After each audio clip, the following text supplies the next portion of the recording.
So how does this new trade deal replacing NAFTA affect you as a Canadian consumer? What difference will it make to your wallet? Well, for one, you will see some changes in pricing when you go grocery shopping, and the changes will save you some money.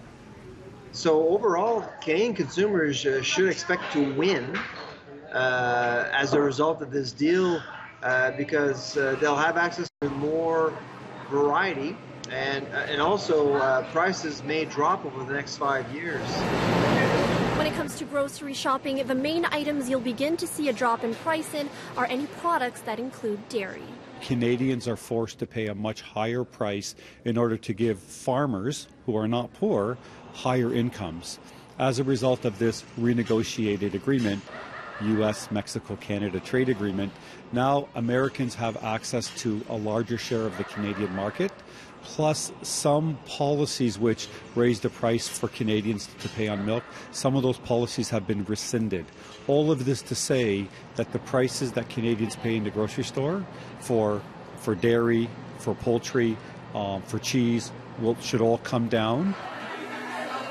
Expect to see lower prices for items like cheese and yogurt, for example. Charlebois also says when you're heading to a restaurant, the lower prices for these items may in turn result in lower prices for your favorite dishes.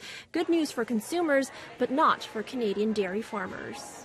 But if you eliminate Class 7, it means that most processors will start buying dairy proteins from the U.S. again because they're much, much cheaper.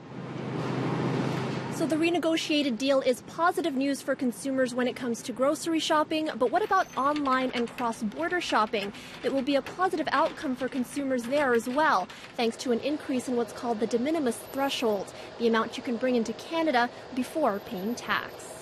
That has been raised from a really low number of $20 to $150. So that means Canadians can get access to more foreign goods without having to pay that tax. That's a good news story for consumers.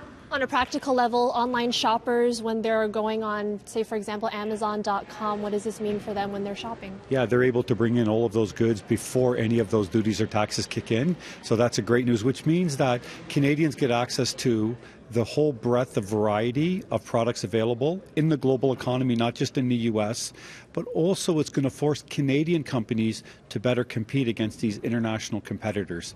And when it comes to cross-border shopping, do we see any difference there? Yes, the limits on what you can bring in before you pay taxes, those have now been raised, which means we can bring more stuff in before we have to pay taxes to Canadian customs. Now, the new deal still needs to be approved by elected officials in Canada and the U.S., of course, so it will be about a year or more before you see these changes come into effect.